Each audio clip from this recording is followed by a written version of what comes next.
Ang ating pagsasaluhang kwento sa pagkakataong ito ay nagmula sa ating mabuting kaibigan na tagapakinig. Ang kanyang kwentong ibabahagi ay tungkol sa kanyang nakakapangilabot na patotoo mula nang siya ay bumisita sa isang probinsya ng Kabisayaan. At sinisigurado ko sa inyo, mga kaibigan, nakakatakot po ito. Tunghayan po natin. Sana po ay datnan kayo sa mabuting kalagayan ng aking liham. Ako po si Hermina, tubong panay, San Remillo. Ngunit, nang ako po ay tumungtong sa edad na 7 anyos, ay dinala po ako ng aking ina dito sa may Maynila, Pasay. Namulat na ako sa buhay syudad at modernong pamumuhay. Pagbabanat ng buto sa murang edad na pumasok sa iba't ibang uri ng mga trabaho. Hindi madali ang buhay sa may syudad. Dito ay mas masahol pa sa kagubatang punong-puno ng makamandag na ahas, mababalasik na hayop.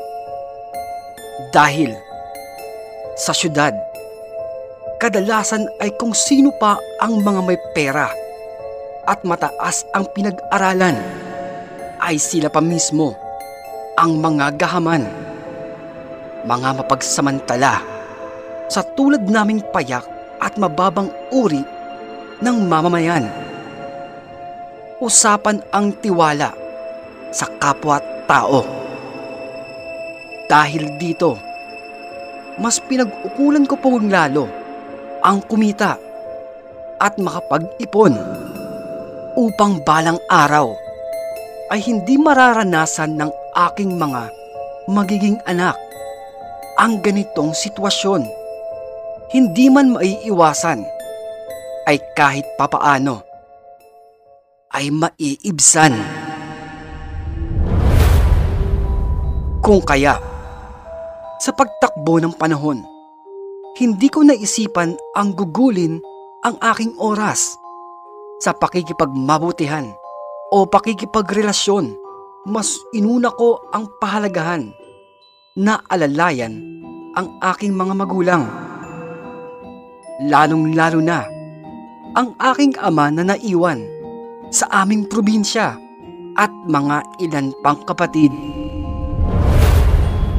Subalit, darating sa punto na mapapagod din at hahanap ng kasiguruhan ng buhay. Nais na naming bumalik sa aming unang tahanan sa isla ng Panay. Isang araw, kinausap ng dalagang si Hermina ang kanyang ina na si Aling Yolanda ukol sa isang ideya na matagal na niya itong pinag-iisipan. Ma, hindi mo ba naiisip bumalik sa may probinsya? Yung tipong doon na lang talaga tayo titira? Ako, Hermina, kala mo naman talaga masarap manirahan sa may probinsya. Isipin mo nga, saka ano naman ang pumasok sa may isip mo at gusto mo nang bumalik sa may bundok? Syempre naman, Nay. Gusto nyo ba dito na kayo talaga tumanda at pumanaw? Ayaw nyo ba sa may lupa kung saan kayo talaga isinilang? Sige, kayo din, Nay. Kapag namatay kayo, di nyo man lang makakatabi sa may puntod yung mga magulang nyo. Napaisip ang ginang sa tinuran ng kanyang dalaga at tumaas ang kilay. Eto, Nay, ha? Isipin mo na lang. Kapag nawala ka, dito ka sa may Maynila, ililibing. Tapos ako, doon sa may probinsya, Isipin mo yun, Nay. Ang layo mo sa amin. Nakapamewang na ang nanay nito at tumutulis pa ang nguso. Tapos ito pa, Nay, ha? Ito pa. Sa libingan mo. Makakatabi mo sa may sementeryo. Yung kung sino-sinong di mo kilala. Eh di ba? Di ka nga nagdaralabas dito kasi ayaw mo sa mga tao sa may paligid. Kumunot na ang noo ng kausap at mas tumutulis palalo ang nguso. Tapos, ito pa, Nay, ha? Ito ang matindi. Bukod sa mag-isa ka na lang doon, uuwi ako mag-isa sa may probinsya. Kapag ako naman ang nawala, doon ako sa may tabi nila, Papa. Doon ako malilibing. Tapos ikaw, dito sa may Maynila, paggala-gala lang yung kaluluwa mo dito sa may Pasay. O diba? Aray, sakit naman. Makakurot naman to si nanay eh. Parang binibiro ka lang. Ako, Nina, tigil-tigilan mo ha. Patay. Matagal pa yun. Tsaka gusto ko pang makita yung mga idol kong artista. Tsaka mo lang isipin yung patay-patay na yan. At tsaka, bakit? Nakaipon ka na ba ha? Naku, di biro din yung babalik tayo ng probinsya. Baka isipin na lang ng mga kapitbahay natin. Kaya tayo umuwi kasi naghihirap na din tayo dito sa may Maynila. Isipin mo nga yun. Diyos ko, Nay. Importante ba yung sasabihin nila? At iisipin nila, hindi naman sila bumibili ng pamamalengke nyo ah. Kundi ako. O ito. Ayan. Saka iniabot nito ang kanilang buwan ng pondo para sa pamamalengke ng kanyang ina. Aba! Ang aga pa yata nito, Nina ah. At saka, ang laki naman nito. Teka, nanalo ka ba sa may sweepstake? Ewan sa'yo, Nay. Sweepstake ka pa dyan, eh di nga ako marunong magsugal. Sweepstake pa. Huling sahod ko na po kasi yan, Nay. Nagulat ang ina nito sa tinuran ng dalaga at ika nito ay dahil nagkaroon sila ng pagbabawas sa pinapasukan nitong pabrika. Kung kaya, wala din naman itong magagawa pa, kundi ang tanggapin ang huling sweldo nito. Saka, Nay, nakapag-ipon naman ako kahit papaano. Kumalma ka nga. Kaya gusto ko nang bumalik sa probinsya para mas payapa na din yung buhay natin. Di tulad dito. Paglabas mo ng bahay, nasa may hukay na yung isang paa mo. Oh. Napaisip naman ang ina nito sa mga sinabi ng anak na dalaga. Balak na lamang nito na magtayo ng isang maliit na negosyo tulad ng pag-aalaga ng baboy o ng manok. Isang bagay na ganansya ay may malawak silang lupa sa kanilang probinsya na maaaring pagpwestuhan ng kanilang pangkabuhayan. Dahil dito, Nina! Mag-impake na tayo! Madali ka! at hindi na nga nagpatumpik-tumpik pa ang ginang at namalas na naman po natin kung kanino nagmana ang anak sa pagiging padalos-dalos.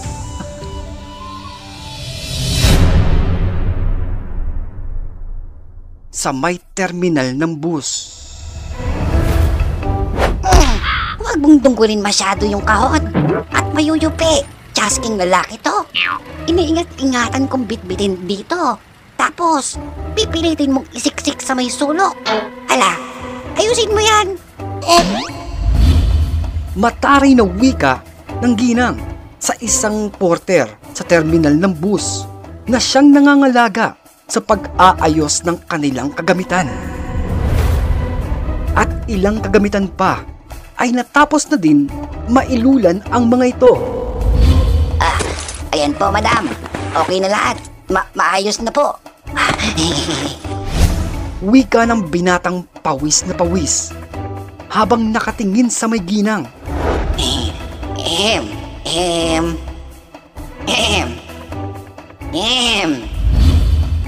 Subalit, nakatanaw lamang ang ginang sa may bintana.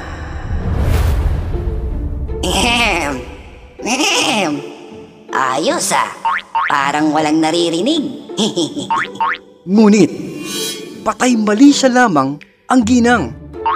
Ay, ayan. Pagkatapos nyo kong pahirapan isiksik yung buong bahay nyo sa may bus, bigla kayong nagiging bingi. Ayos. Nang biglang, Agoy, ikaw bata ka ha? Dami mo agad sinasabi. Nag-iisip pa ako Ayan, saksak mo sa baga mo. sabay abot nito ng kanyang bayad sa serbisyo ng binata. Seryoso ka, Manang? 5 piso? Kung bayaran ko kaya ng 50 pesos yung mga tao dito para ibaba yung mga gamit mo. Siya! Ayan, huwag ka nang maingay. Pakadaldal nito. Saka iniabot ang karagdagang bayad. 10 piso? Mag-wrestling na lang kaya tayo, Manang. Suntukan tayo para makabawi man lang ako. Pinagod-pagod mo ko. Tapos, ganito lang, ayos ka Saka biglang akyat naman ng anak nitong si Hermina na kasulukuyang bumili saglit ng kanilang babaunin sa pagbiyahe at nakita ang pagtatalo ng ina at ng binata. Saka nag-usisa. Anong meron? Kasi itong mataba na to yung tabachoy na to ayaw magbigay At lumingon ang binata. Napatulala ito sa kanyang biglang paglingon nang makita ang dalagang si Hermina. Nay, inaaway ka ba nito? Ha? At parang tusong hayop na nasaktan naman ang ginang at biglang umarte. Naku, anak. Pinagsisigawan ako ng pangit na bungal na yan. Kanina, ayaw pumayag. Kahit nagbigay na ako ng 100. Sinisigawan ba naman ako? Ninay, pagtanggol mo ko. Lala. Anong 100? Teka, miss, teka. Kung kaya, nakapamewang at kumunot ang noo ng dalaga. Saka itinaas ang manggas ng damit at ipinapakita ang braso. Oy, teka. Sinungaling yung nanay mo. Teka, kaya nga kanina kami. Tigilan mo ko. Bababa ka o bubugbugin kita? Lukulukong bungal to ha. Baba! Napakamot na lamang ang binata dahil sa nangyari.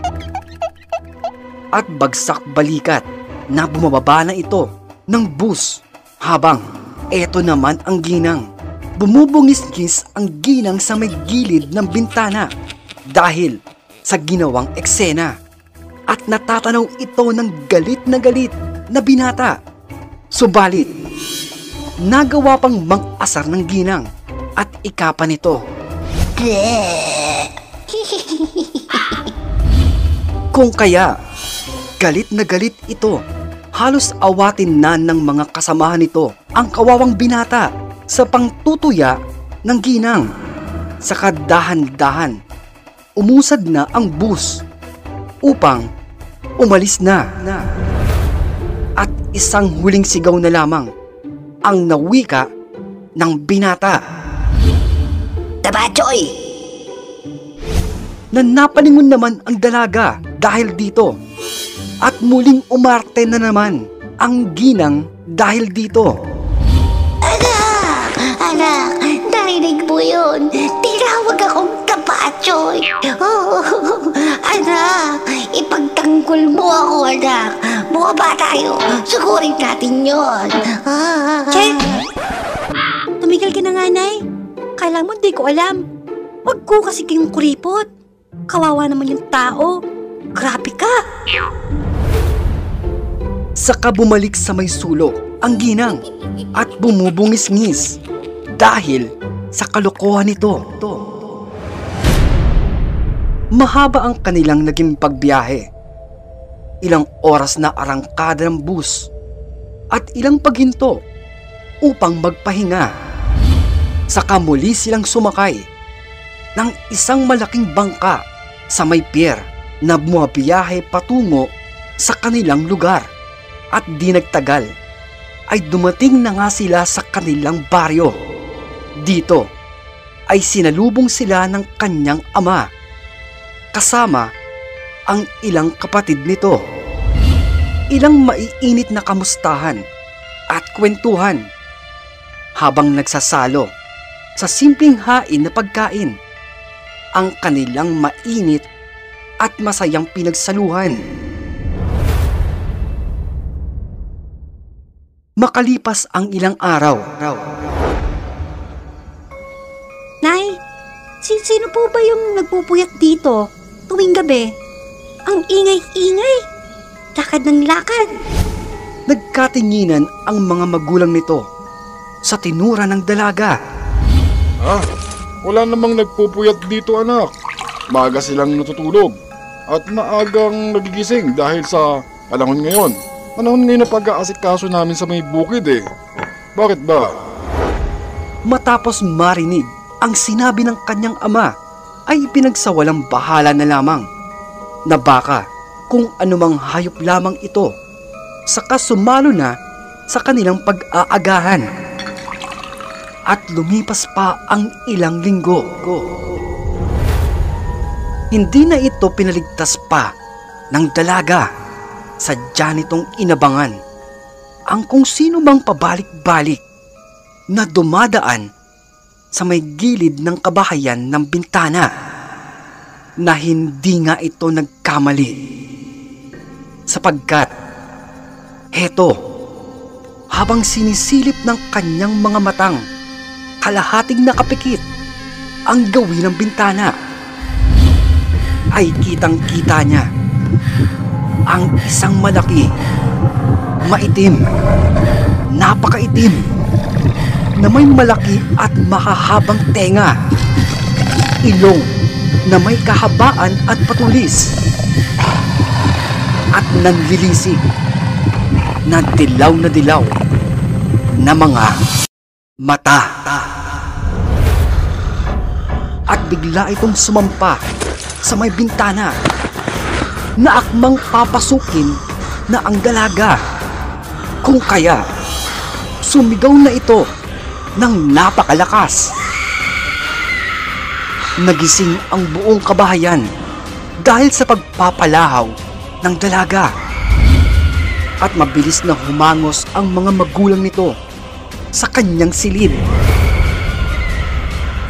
Habol ang mga hininga. At wika pa ng kanyang ama. Anong nangyari, anak? Bakit? Ano yun? Bakit? Ika ng kanyang ama habang mahigpit na hawak ang kanyang itak. Ngunit takot na takot lamang ang dalaga. Nakasiksik ito sa may gilid ng kanyang higaan, at tangi lamang nitong nagawa ay ang manginig habang itinuturo nito ang bukas na bintana. Lumipas pa ang mga araw. Bahagyang naging payapa naman ang lahat at walang kung anumang naganap na kakaiba. Kung kaya, nagbakasakali ang mga magulang nito na baka nagising lamang sa isang masamang panaginip ang kanilang anak na dalaga. Ngunit, ng mga sumunod na mga araw, ay nangilabot ang dalaga dahil isang gabi bago ito matulog sa kanyang pagbibihis ng kanyang pantulog na damit, ay may nahagip ito sa may gilid ng kanyang mga mata.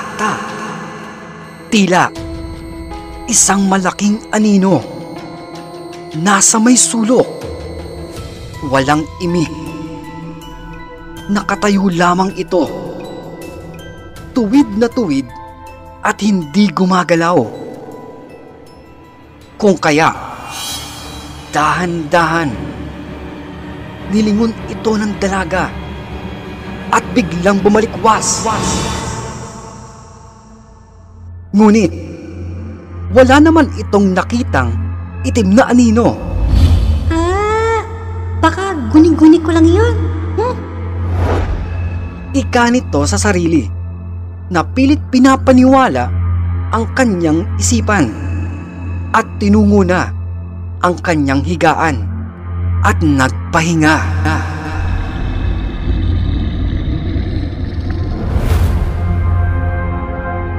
Kinabukasan, sa kanilang agahan, ay ikinuwento niya ito sa kanyang ama't ina. Naku! Yan. Yan ang napapala mo. Kakapanood mo sa may Maynila ng mga palabas sa may telebisyon. Naku!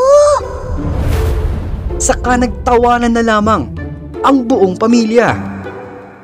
Ngunit, nagwika ang nakababatang kapatid nito na si Lina. Ate, nagpapakita rin sa'yo yun?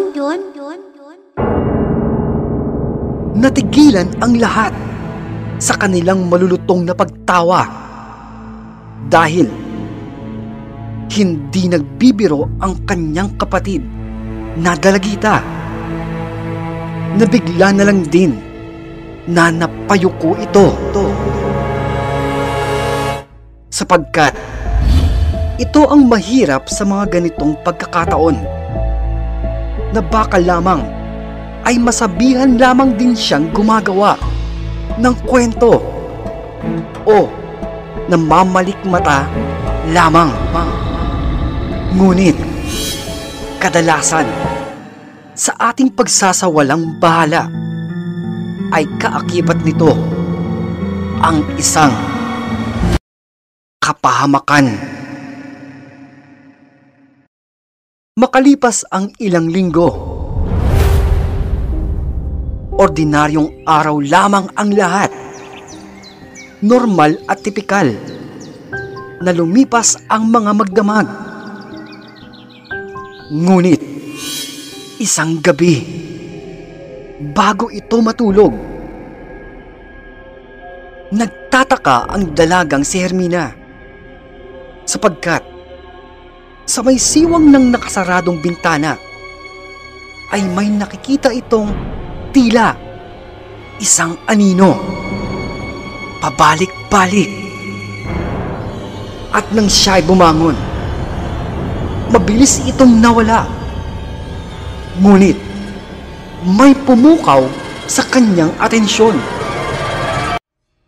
at nilapitan niya ang nakasaradong bintana dahil may nakikita itong mga bagay, mga tangkay ng halaman nakasiksik sa bawat gilid ng bintana.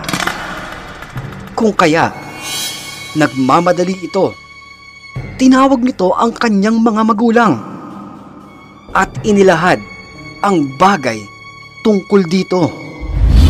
Mabilis na tumalima ang kanyang ama upang usisain kung ano nga ba ang mga tinutukoy ng anak. Lumabas ito ng bahay, umikot sa may gawin ng bintana, sa may sulok, sa may silid ng dalaga. At laking gulat nito dahil kitang-kita niya ang mga nakasiksik na iba't ibang uri ng halaman, bulaklak at mga tuyong dahon na nasa may gilid lamang din ng bintana. Nabahala na ang matandang lalaki. Kinakabahan ito at malalim na napapaisip. At dahan-dahan, lumingon ito sa buong paligid. At sa kanyang pagbalikwas, ay napatapat siya sa isang malaki at malapad na puno ng mangga. Napakabigat ng kanyang pakiramdam mula sa kanyang pagkakatitig dito at nanginginig na napaantada na lamang ang Ginoo ng isang pagkurus. Lumipas pa ang ilang mga araw. Dito ay hindi na masyadong nakapagpapahinga ng maayos ang dalagang si Hermina dahil sa kanyang mga masasamang panaginip na hindi naman ito inilihim sa kanyang mga magulang ang tungkol sa bagay na ito. At heto ang kanyang ama, tahimik lamang itong nag-iisip, malalim na napapabuntong hininga. At isang gabi, tahimik at payapa, tanging mga kuliglig lamang ang maririnig na humuhuni sa kalaliman ng malamig na paligid. Mahimbing ang pagkakatulog ng dalaga. Subalit, napadilat ito sa kanyang pamamaluktot dahil sa labis na lamig. Sapagkat, eto, kitang-kita ng dalaga ang nakabukas na bintana. Kung kaya, halos sumabog na ang puso nito sa labis na takot at kaba. Dahil matagal nang isinara ito ng kanyang ama dahil sa di magandang mga pangyayari. Nakapinid ito at mariin ang pagkakapako. Ngunit, heto ngayon ang dalaga, wari, bumalik sa pagkakatulog, nagpapanggap na wala itong napapansin at muling pumikit. Ngunit, kamuntikan pa itong mapasigaw ng kanyang makita ang isang pamilyar na anino at muli itong naririto upang bisitahin siyang muli. At hindi ito pwedeng magkamali. Hindi siya namamalikmata lamang o produkto ng kanyang imahinasyon sapagkat eto, kitang-kita niya ang isang anino muling pabalik-balik na dumadaan na minsan pa ay mabilis itong daraan at ang susunod ay wari mapapahinto at sisilip pa sa kanyang bintana. Umayos ng pagkakapwesto ang dalaga upang mas malinaw na makita ito kung sino man ang umaabala sa kanyang pagtulog sa bawat gabi. Ngunit sa pagkakataong ito ay tila magsisisi ang dalaga dahil dahan-dahan nang lumalapit ang anino sa may nakabukas na bintana. Unti-unti itong umaakyat, isinasampa ang kalahating katawan nito at dinig ng dalaga ang malalalim na boses, malalalim na paghinga. Wari, sabik na sabik ito. At dahan-dahan, ipinapasok ng nilalang ang kanyang buong katawan. Pilit tahimik na pumapasok. Dahan-dahan, humahakbang ito. Papalapit ng papalapit sa may dalaga. Ngunit, heto ang babaeng si Hermina. Kanina pa pala ito sumisigaw. Subalit, sa kanyang isipan lamang sapagkat ang kanyang buong katawan ay tila hindi na nito pag-aari. Hindi na nito maigalaw. Kahit anong pilit ay wala na itong magagawa pa. At dahan-dahan, papalapit na ng papalapit ang nilalang na may umiilaw at dilaw na mata. At humantong na nga ito sa may gilid ng kanyang higaan. Dahan-dahan sumampa sa may tabi nito at isang malalim na boses ang wari kumuryente sa buong katawan ng dalaga.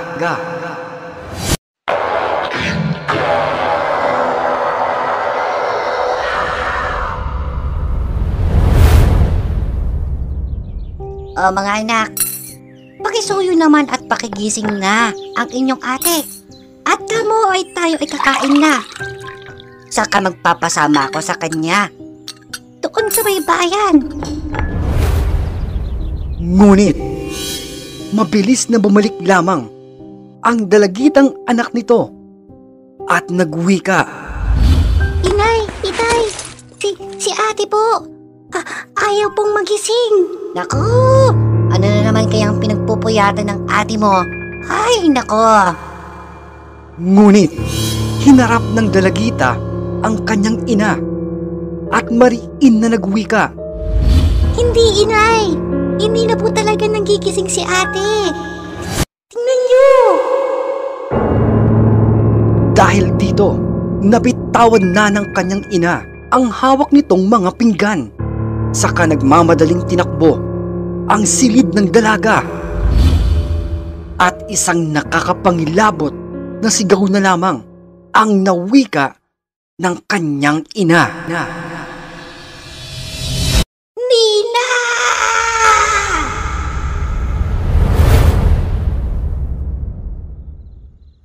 Kinahapunan. Abala ang lahat sa buong kabahayan. Napakaraming tao, kapitbahay at ilang mga kamag-anak. Nakikiusyoso ang mga ito dahil sa nangyari. At heto ngayon ang dalaga, mahigpit na yakap-yakap ng kanyang ina habang pinapausukan at inaalayan ng mga ritual at orasyon ng isang matandang manggagamot na ilang saglit lamang nasa huling pagkumpas ng manggagamot ng kanyang kamay at pagwisik nito ng kung anumang langis ay isang salita ang umalingaw-ngaw sa may loob ng kabahayan.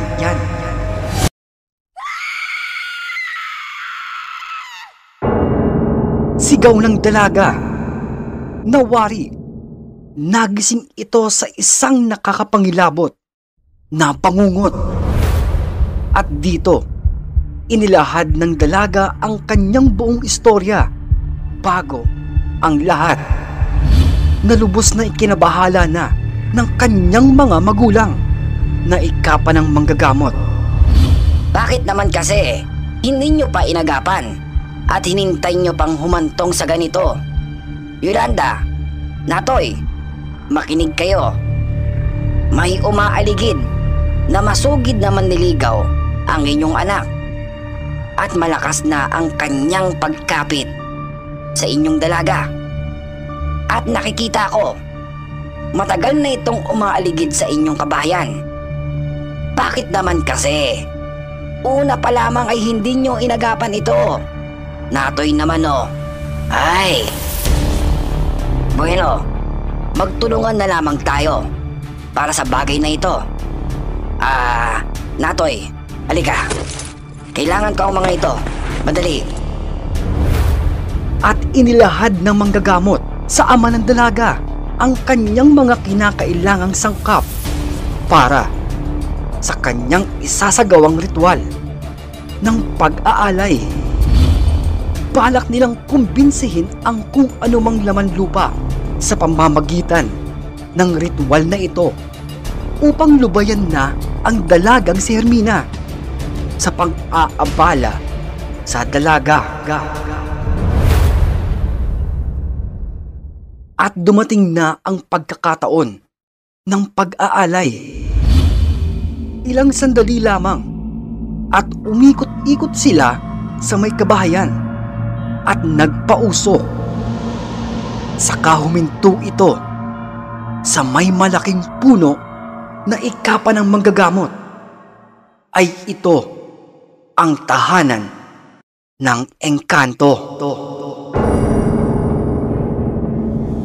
Makalipas pa ang ilang sandali at natapos na ang kanilang seremonyas at kampante na ang mag-anak sa nagawang proseso.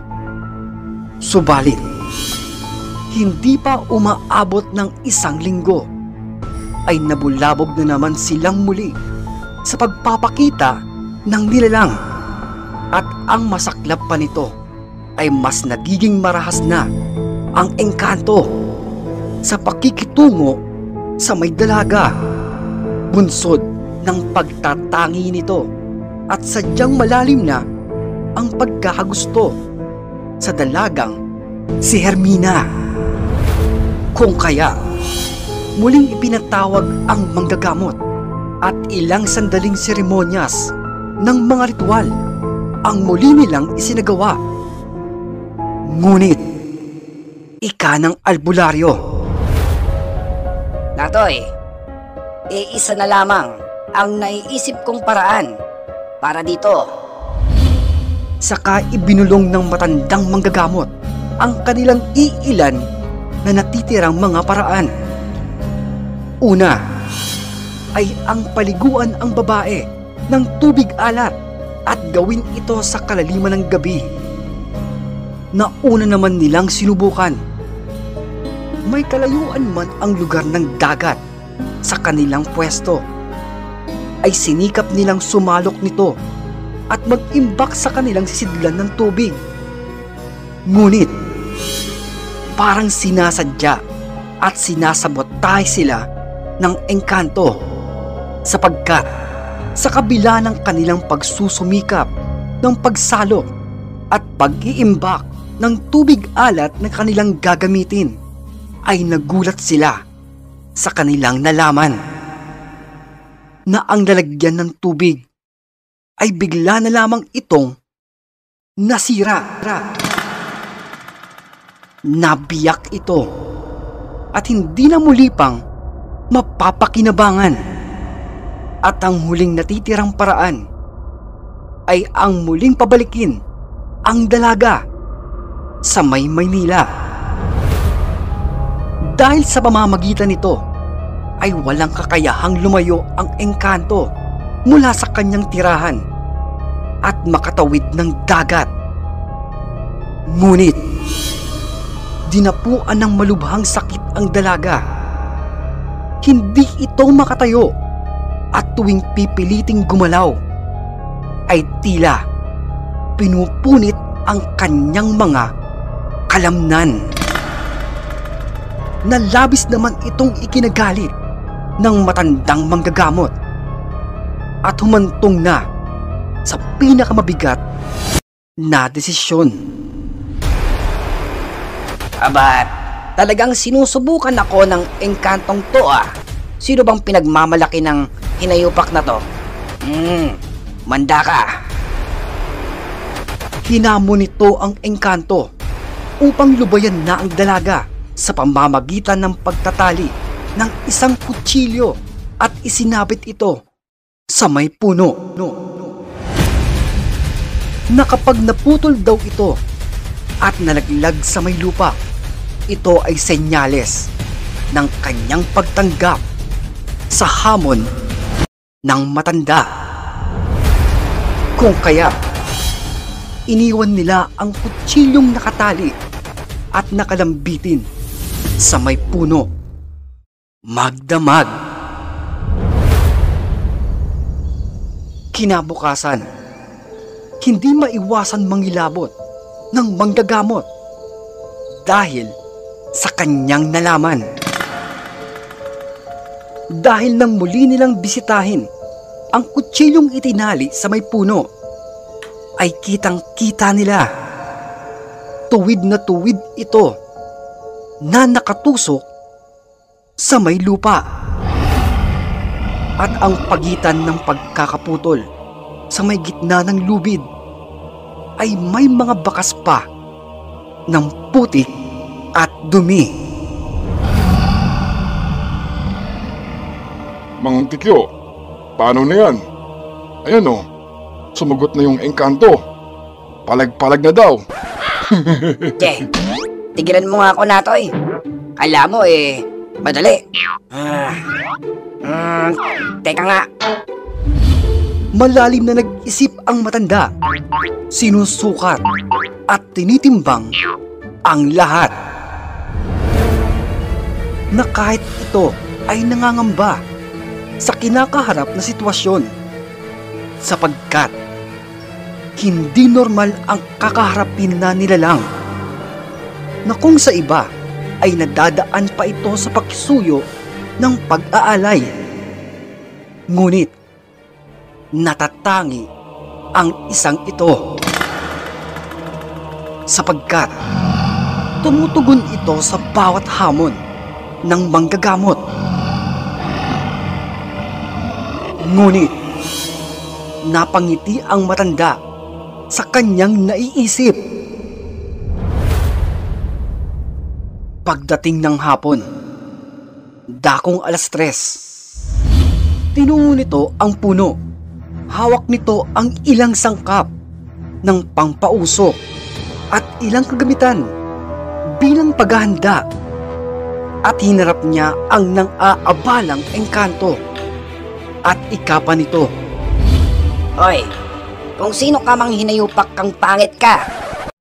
Di ko gusto ang katigasan ng ulo mo ha. Di ka makuha sa pakiusap. Nagsayang pa kami ng pag-alay ng manok na imbes uulamin nabulok na lamang dahil sa'yo. Pati yung alak. Alam mo ba na imported na alak pang inalay sa'yo? Napaka-abusado mo. Mantakin mo. Binigyan ka na ng alak, pulutan. Tapos gusto mo, may babae ka pa. Aba, napakaswapang mo namang engkanto ka. Sige, ito huling hamon ko sa'yo. Ika ng matanda na hinahamon niya ito na magpakita mamayang gabi. At magtutuos sila ng matanda na kapag nagawa nito ang kanyang mga hamon, ay buong puso ibibigay nila ang dalaga sa kanya. Baka naman magreklamo ka. Bakit mamayang gabi pa? Aba, mahiya ka naman. Sa gabi na nga lang papahinga ang mga tao dito tapos ginagambala mo pa. Diba? Matuto kang maghintay. O siya, huwag kang duwag. Magpakita ka mamaya. Kung hindi susunugin ko itong bahay mo.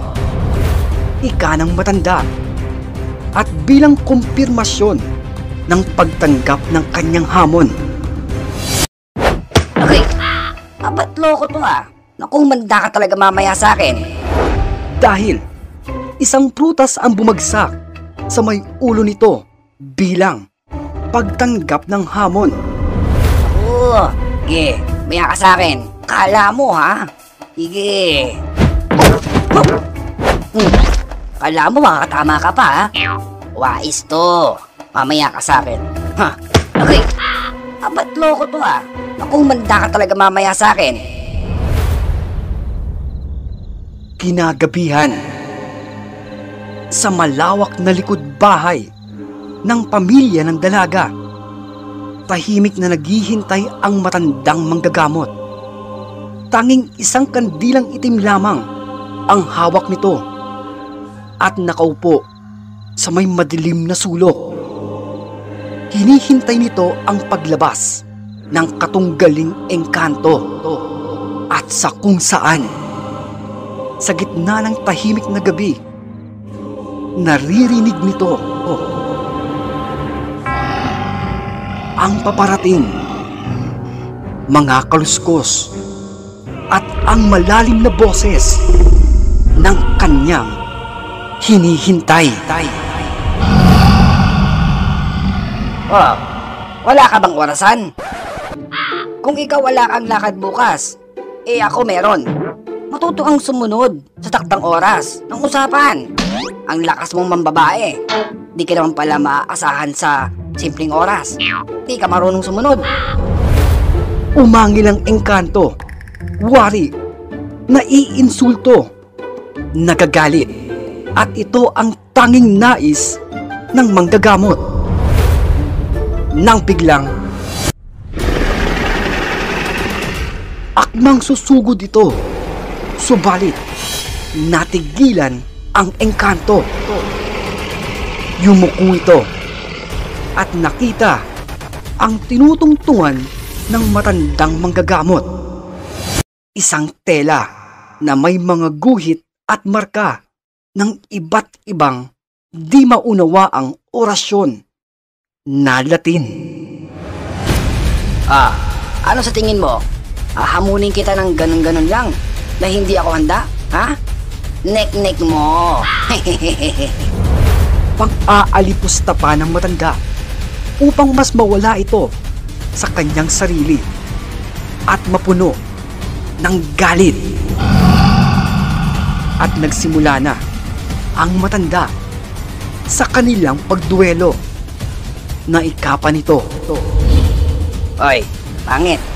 Makinig ka, halaman lupa ka. Ngayon pa lamang ay tatanungin na kita. Masyado ka ng madaming inaabala. Ngayon, sumagot ka ha. Laban o bawi? Umangil ito. Ewan, kung ano man yung sagot mo. Bueno, ito ang kasunduan ha, ng paghaharap nating ito. Sa dalawang pagsubok na ito, kapag pumalya ka, kahit isa, mangako ka.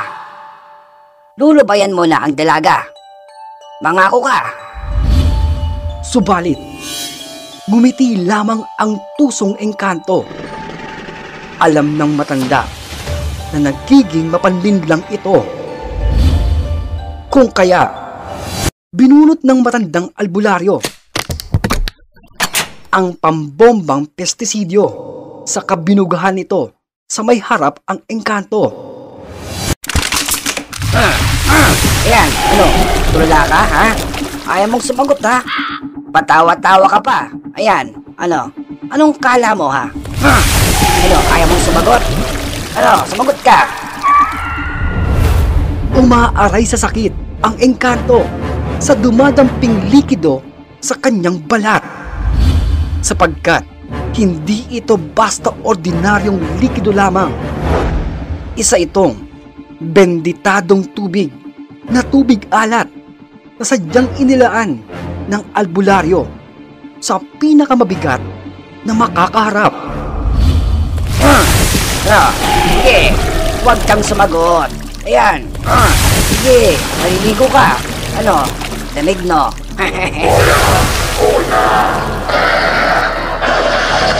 Ayun, ayun naman pala eh. Marunong kang magsalita. O siya, simulan na natin. At nakangiting nagwika ang matandang manggagamot. Ito ang unang pagsubok. Punuin mo ng tubig gamit lamang ang iyong mga kamay. Ang malaking imbakan ng tubig na yan. Sige, para di ka lugi. Magdamag. Kapag napuno mo yan ng magdamag, gamit lamang ang iyong mga kamay, panalo ka na. At kampante ang nilalang sa kanyang kakayahan na mapupuno niya ito. Kung kaya, mabilis itong kumilos. Subalit, bawat pagsalok nito gamit ang kanyang makahaba at maninipis na kamay ay wala itong naiipon kahit kalahating baso man lang ng tubig.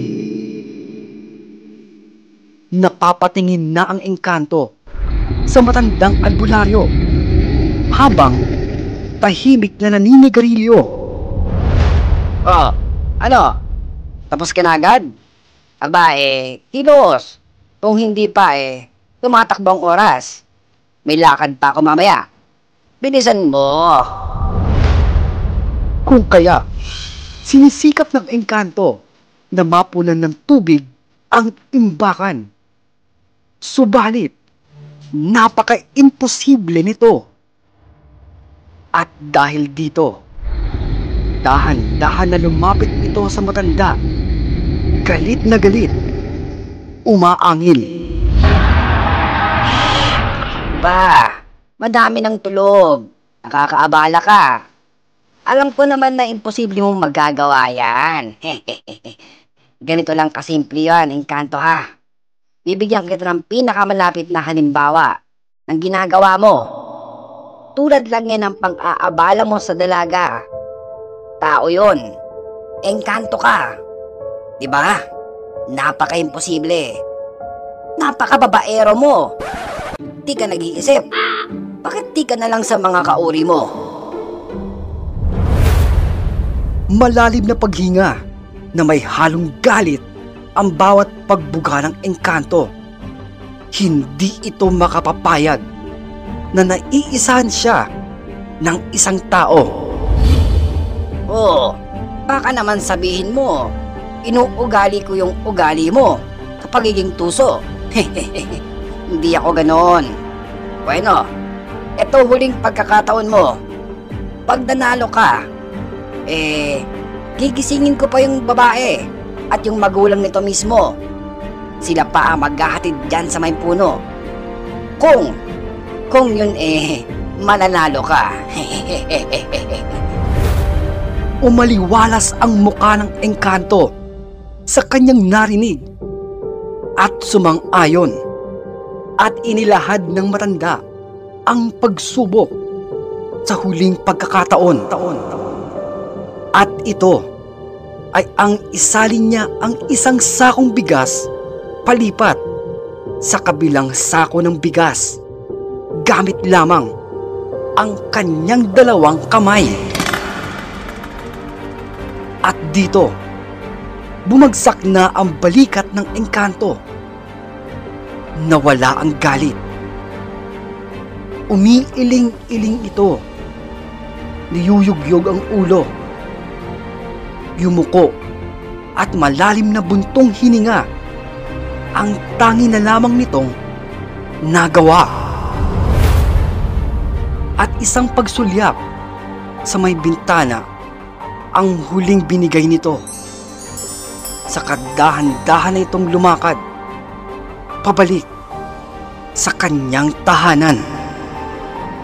Nabahagya pa itong napahinto at muling nilingon ang matandang manggagamot. Napakalungkot ng mukha nito. La. Huwag mo kong daanin sa paawa mo. Loko-loko to. Ako nga walang nobya. Nakukontento mag-isa sa buhay. Tapos ikaw wala kang trabaho. Sariling bahay. Ang lakas mo bang mambabae? Magkaiba tayo ng mundo. Tandaan mo. Tandaan mo yan. Yaan mo. Pag may nakilala kong Engkanto, irereto ko sa'yo. Maghintay ka lang. Masyado kang babaero. At tuluyan ng naglaho ang nabigong Engkanto. Kinabukasan ay bumuti na ang kalagayan ng dalagang si Hermina. Nanumbalik ang dating kalusugan at muli itong bumalik sa normal na buhay. At hindi natupad ang kanyang paglagay sa tahimik sa kanilang probinsya. Dahil makaraan lamang din ang ilang buwan ay muli silang bumalik ng Maynila. At nakakatuwa ding malaman na mayroon na siyang pamilya at may 3 anak. Mga kaibigan, pasensya na. Mukhang nagulo ko na naman yung istorya. At sa ating letter sender, pasensya na po, Ma'am Nina. At nagulo na naman yata ang kwento nyo. At liit. Pero alam niyo ba mga kaibigan, na si Pedro lang talaga ang katapat ng Engkanto. Alam niyo kung bakit? Hindi yun racket. Kasi 'di ba? ika sa may ikalawang pagsubok, isalin ang lamang bigas, gamit lamang ang dalawang kamay nito. At ito po ang sagot ni Pedro. Peds, ano ba ang tamang sagot? Wala naman pong mahirap dun eh. Isasalin lang naman kasi yung bigas sa kabilang sako. Di naman sinabing kamayin mo yun isa-isa eh. E di, buhatin mo, tapos ilagay mo sa kabilang sako. O kaya, yung sako mismo, ipambalot mo sa isang sako ng bigas. Sisiw naman nun. Kaya, di niya naiisip yun. Kasi, nauunahan siya ng inis noon sa matandang panot. Gusto niya kasing mampabahay agad eh. Di Pedro, pwede ka na mag-asawa pala. Sa'yo na si Center. Ikaw panalo eh. Ayoko nga.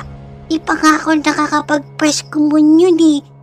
Tsaka may motto po ako. Ano naman motto mo? Di, study first. O yan ha, tularan niyo si Pedro. Wag puro TikTok, wag ML. Study first. Hirap nga po ng module namin ngayon eh. Ay, teka po, tapusin ko muna assignment ko ah. Paalam po. Kita-kita po tayo sa susunod na kwento ng balaraw ni Miguel sa bayan ng Matatakaw. At kung inyo pong nagustuhan ang kwento ng ating letter sender, ay huwag pong mahihiya na i-comment down po ang inyong ideya ukol dito.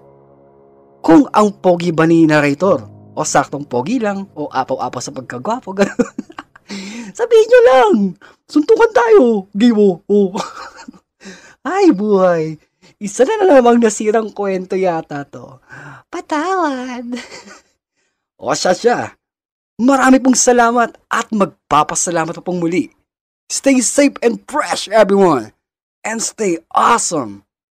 Peace. Study first.